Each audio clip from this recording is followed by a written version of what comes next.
হ্যাঁ, অধঃক্ষেপণ। অধঃক্ষেপণ মানে হলো কোনো জিনিস উপর থেকে নিচে নামা। মাধ্যাকর্ষণ বলে কোনো জিনিস যদি উপর থেকে নিচে নামে তখন তাকে বলা হয় অধঃক্ষেপণ।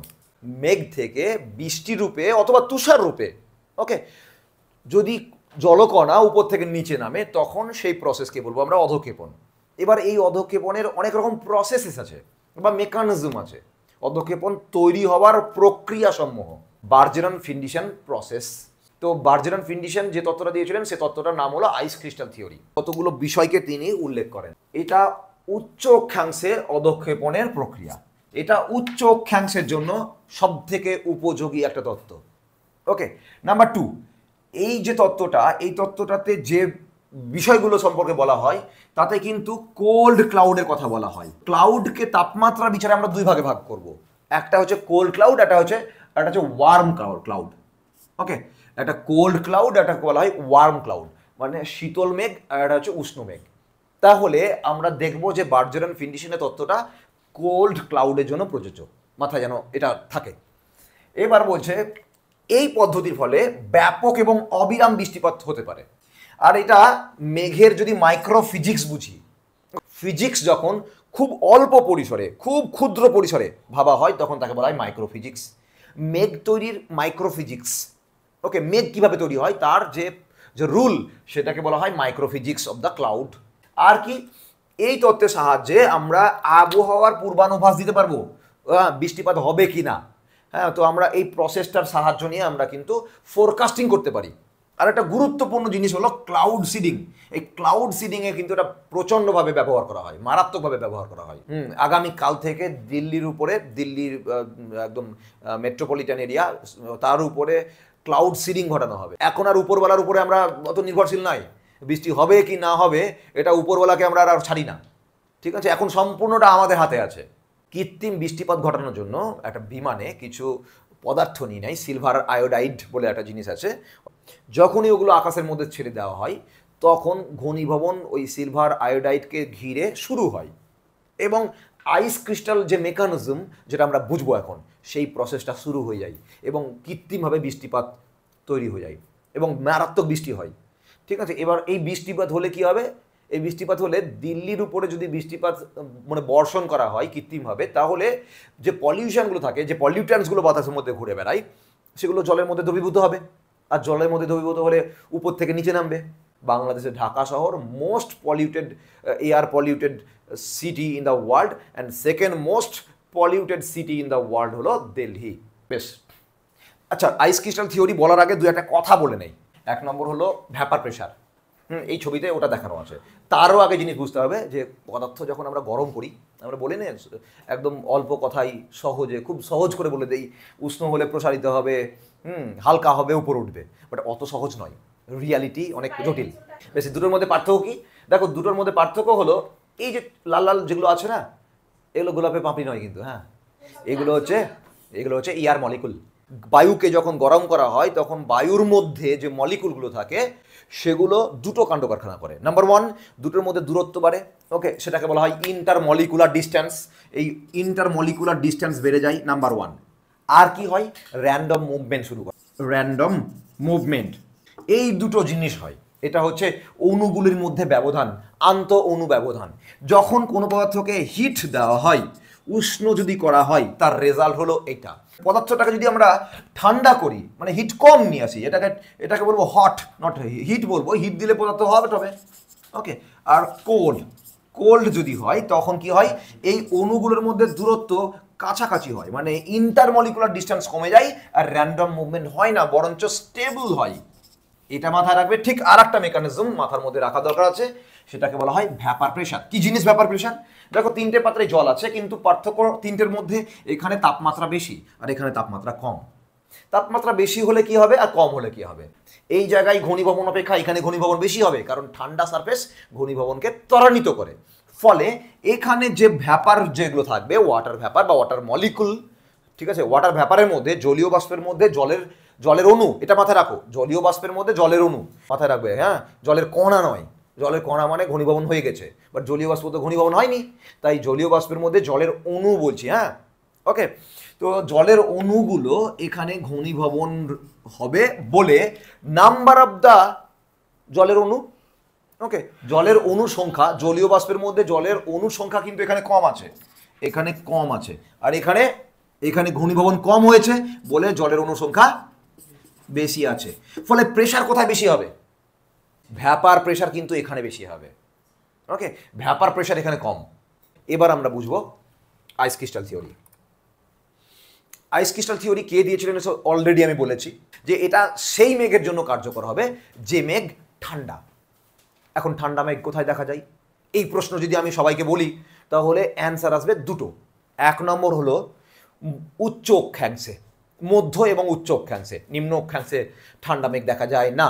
নিম্ন অক্ষাংশ আর উচ্চ অক্ষাংশ বলতে, মধ্য অক্ষাংশ বা উচ্চ অক্ষাংশ বলতে আমরা গ্লোবের সাপেক্ষে যদি দেখি এইখান থেকে শুরু করে এতটুকু জায়গা, এইটা হলো উচ্চ অক্ষাংশ, আর নিরক্ষরেখার এই কাছাকাছি জায়গাটাকে বলবো নিম্ন অক্ষাংশ। এই নিম্ন অক্ষাংশে গরম মেঘ দেখা যায়, আর এই মধ্য অক্ষাংশ থেকে এই জায়গাটাতে ঠান্ডা মেঘ দেখা যায়। আর একটা জিনিস জেনে রাখবে, এই নিম্ন অক্ষাংশে মানে ক্রান্তীয় অঞ্চলেও কখনো কখনো শীতল মেঘ দেখা যেতে পারে, তবে তখনই দেখা যাবে যদি কোনো মেঘ ঊর্ধ্বাকাশে পৌঁছায়, ট্রপোস্ফিয়ারের উঁচুতে পৌঁছায়। সেরকম কোনো মেঘ আছে? সেই রকম মেঘ আছে, ইয়াস, কিউমুলোনিম্বাস। তো একদম বড় থামের মতো তৈরি হয়। এই কিউমুলোনিম্বাস মেঘের উপরের অংশটা, সব নয়, মেঘের নিচের দিকটা নয়, মেঘের উপরের অংশটা যেহেতু অনেক উঁচুতে থাকে, আর এই নর্মাল ল্যাবসেটকে ফলো করে ওই মেঘের ঊর্ধ্বাংশটা অনেক বেশি ঠান্ডা হয় দেন নিচের অংশ। ফলে আমাদের এই নিম্ন অক্ষাংশে মানে ক্রান্তীয় অঞ্চলেও আমরা ঠান্ডা মেঘ দেখতে পাবো কেবলমাত্র এপ্রিল মাসে কালবৈশাখী যখন হয়, তখন যদি কিউমুলোনিম্বাস মেঘ হয় তার উপরের অংশে যে মেঘটা থাকে সেই মেঘটা কিন্তু অনেক বেশি ঠান্ডা। শীতল মেঘ মানে হলো সেই মেঘ যে মেঘের তাপমাত্রা -5 ডিগ্রি থেকে -10 ডিগ্রির মধ্যেই থাকে। সেই মেঘ যে মেঘের মধ্যে জলীয় বাষ্প থাকবে। ওকে, মেঘ ছাড়া, মেঘে তো জলীয় বাষ্প থাকবেই, বাতাস মানেই জলীয় বাষ্প, মেঘ মানেও জলীয় বাষ্প। ওকে, তবে মেঘ মানে যে জিনিসটা সব থেকে বেশি সেটা হলো ওয়াটার ড্রপলেট, সূক্ষ্ম সূক্ষ্ম জলের কণা। এই সূক্ষ্ম সূক্ষ্ম জলের কণাগুলো এত পরিমাণে থাকে আমরা দূর থেকে দেখে মেঘ বলি। কিন্তু এখন প্রশ্ন হলো বৃষ্টি হয় না কেন? বৃষ্টি হয় না কেন? তাহলে মেঘটা নিচে নামে না কেন? মেঘ নিচে নামে না, এর কারণ হলো ফল ভেলোসিটি। ফল ভেলোসিটি মানে পড়ার জন্য বা পতনের বেগ। এই পতনের বেগ যতক্ষণ না হবে ততক্ষণ আকাশ থেকে বৃষ্টি রূপে পড়বেই না। যে শক্তিটার জন্য ও উপরে ভেসে বেড়ায় যদি খুব সূক্ষ্ম হয় তাহলে বাতাসের মধ্যে ঘুরে বেড়াবে। যদি এটা হেভিয়ার হয়, এটা যদি বড় সড়ো হয়, তখন মাধ্যাকর্ষণ বল তো তাকে মানে জলের কণাটাকে ইজিলি মাটির নিচে নামাবে, মানে বৃষ্টি রূপে বা অধঃক্ষেপণ হবে। কিন্তু মেঘের মধ্যে যে জলকণাগুলো থাকে সেগুলো এতটাই সূক্ষ্ম থাকে যে ওখানে পতনের বেগ পাই না, মানে মাধ্যাকর্ষণ বল তত শক্তি দিয়ে আকর্ষণ করে না যাতে করে ও জলকণা রূপে ভূপৃষ্ঠে পতিত হবে। তাই পতন হতে গেলে, পতনের বেগ পেতে গেলে অবশ্যই মাধ্যাকর্ষণ বলকে বেশি হতে হবে দেন যে শক্তিটা নিচ থেকে কাজ করে। তার মানে এখানে দুটো শক্তি কাজ করে, একটা শক্তি উপর থেকে নিচে যায় আর একটা শক্তি নিচ থেকে উপরে যায়। এবার আমরা আসি, কি বললেন যে অবশ্যই শীতল মেঘ হতে হবে, আর শীতল মেঘের মধ্যে এই তিনটে জিনিস থাকতে হবে। এক নম্বর হলো সুপার কুলড জলকণা। ওকে, জলকণা এইটা সুপার কুলড জলকণা।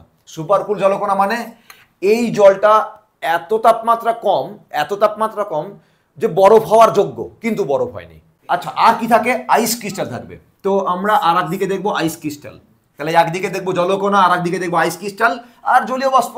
এই জলীয় বাষ্পটাকে দেখানোর জন্য আমি এই সিম্বলটা ইউজ করেছি, H2O। এই আইস ক্রিস্টাল বড় হয় কিভাবে? ওকে, কিভাবে আইস ক্রিস্টাল বড় হয় এবং মাধ্যাকর্ষণ শক্তির আওতায় আসে, ক্লিয়ার? তাহলে আইস ক্রিস্টাল থিওরির মেন অবজেক্টিভটা কি? আইস ক্রিস্টাল থিওরির মেন অবজেক্টিভটা হলো যে শীতল মেঘে থাকা, পূর্বে থেকে থাকা, প্রি এক্সিস্টিং, আগে থেকে থাকা আইস ক্রিস্টাল কিভাবে গ্রো করে। আগেই আমি দেখিয়ে নিয়েছি তোমাদেরকে ভ্যাপার প্রেশার কি। ওকে, ভ্যাপার প্রেশার মানে, ভ্যাপার প্রেশার ব্যাপারটাকে বোঝানোর জন্য আমি এই আইসের চারিদিকে, এই আইস ক্রিস্টালের চারিদিকে আমি একটা বৃত্তাকার একটা ক্ষেত্রকে তৈরি করেছি। ঠিক একই রকম ক্ষেত্রকে তৈরি করেছি এই জলকণার চারিদিকে। তাহলে এইটা হলো জলকণা আর এটা হলো আইস ক্রিস্টাল। দুটো জিনিসের উপরে কিন্তু ভ্যাপার প্রেশার তৈরি হবে। সুপারকুল টিনি ওয়াটার ড্রপলেট মানে ক্ষুদ্রাতি ক্ষুদ্র সুপারকুল জলের কণা, তাকে ঘিরে যে ভ্যাপার প্রেশার তৈরি হবে, ঠিক একই রকমভাবে আর একদিকে ছোট্ট মানে ক্ষুদ্রাতি ক্ষুদ্র আইস ক্রিস্টালকে ঘিরে যে ভ্যাপার প্রেশার ক্রিয়েট হবে, দুইয়ের মধ্যে যদি আমরা কম্প্যারিজন করি, দুইয়ের মধ্যে যদি তুলনা করি, তাহলে দেখব যে এই জায়গায় ভ্যাপার প্রেশার কিন্তু কম আর এখানে কিন্তু ভ্যাপার প্রেশার বেশি। ঠিক আছে, ওকে, তাহলে এই জায়গাতে কম আর এখানে হলো বেশি। এখন প্রশ্ন হলো ভ্যাপার প্রেশার এখানে কম কেন আর ভ্যাপার প্রেশার এখানে বেশি কেন? তার ব্যাখ্যা কিন্তু আমি অলরেডি আগে দিয়েছি।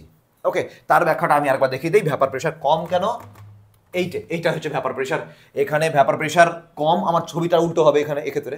ঠিক আছে, এক্ষেত্রে ভ্যাপার প্রেশার বেশি আর এখানে ভ্যাপার প্রেশার কম। একই রকম আয়তন, কিন্তু এখানে যেহেতু শীতল বেশি এই পাত্রটা, তাই এখানে ঘনীভবন বেশি হবে। আর ঘনীভবন বেশি হলে কি হবে, এখানে জলের যে ছোট ছোট কণা থাকবে, জলীয় বাষ্পের মধ্যে উপস্থিত জলের অণু, তার সংখ্যা এখানে কম হবে আর এখানে বেশি হবে। আর এই কারণে এখানে ভ্যাপার প্রেশার বেশি হবে। তাই ক্ষুদ্র পরিসরে আমরা যদি দেখি, এই সুপারকুলড ওয়াটার ড্রপলেট মানে ক্ষুদ্রাতি ক্ষুদ্র সুপারকুল জলকণা এবং ক্ষুদ্রাতি ক্ষুদ্র আইস ক্রিস্টালের চারিদিকে যে ভ্যাপার প্রেশার হবে, তার মধ্যে যদি আমরা কম্পেয়ার করি, তাহলে দেখব এখানে ভ্যাপার প্রেশার কম হবে। ক্লিয়ার? আর এই কম থাকার জন্য যে জলীয় বাষ্পগুলো থাকবে বাতাসের মধ্যে ঘুরে বেড়াবে, এদের মধ্যে একটা টেন্ডেন্সি থাকবে। কিরকম টেন্ডেন্সি? এদের মধ্যে একটা প্রবণতা থাকবে, বাংলায় বলে প্রবণতা বলবো। এদের একটা প্রবণতা থাকবে যে এই দিকে যাওয়ার। এখানে কিন্তু এখানে যাবে না, বরঞ্চ এই চেষ্টা করবে আস্তে আস্তে আস্তে আস্তে আস্তে গিয়ে ড্র্যাগ ফোর্সের মাধ্যমে ও আস্তে আস্তে এইদিকে যাবে। তো এইখানে যাওয়ার একটা প্রবণতা থাকবে কার? জলীয় বাষ্পের মধ্যে থাকা জলের যে মলিকুলগুলো যখনই এখানে প্রবেশ করবে এই ভ্যাপার প্রেশারের মধ্যে, যখনই এইগুলো ঢুকবে তখন কি হবে, এখানে কিন্তু এর চারিদিকে গিয়ে কিন্তু জমে যাবে। ওকে, জমে যাবে। এবার এখানে কেমন ভাবে জমবে? আছে তো জলীয় বাষ্প। ওকে, তো জলীয় বাষ্প জমার জন্য আমরা জানি কি, জলীয় বাষ্প কি হয়, প্রথমে জলে পরিণত হয়, জল থেকে হয় বরফ। এই তিনটে স্টেজে আমরা জানি যে ভৌত দশার পরিবর্তন হয়, তাই তো? এটাই তো নিয়ম। এইভাবে ভৌত দশার পরিবর্তন হয়, জলীয় বাষ্প জলে পরিণত হয়, জল তারপরে বরফে পরিণত হয়। কিন্তু এই রুল ওখানে হবে না। কি হবে? জলীয় বাষ্প ডাইরেক্ট একদম বরফে পরিণত হবে। তার মানে জলীয় বাষ্প থেকে জল, জল থেকে বরফ না হয়ে যদি জলীয় বাষ্প সরাসরি বরফে পরিণত হয়, তখন সেই পদ্ধতির একটা নাম আছে, তাকে বলা হয় ডিপোজিশন। বাট এখানে কি হবে? এখানে কিন্তু কোনো প্রকার ঘনীভবন হবে না, এখানে কনডেনসেশন কিন্তু হবে না, কিন্তু এখানে কনডেনসেশন হবে। তার মানে আগে ছিল এরকম, কিন্তু এখন হয়েছে আয়তনে বড়। তার মানে জলকণা কিন্তু আস্তে আস্তে আস্তে ছোট হয়ে যাবে, আর এদিক দিয়ে আইস ক্রিস্টাল আরো বড় হবে।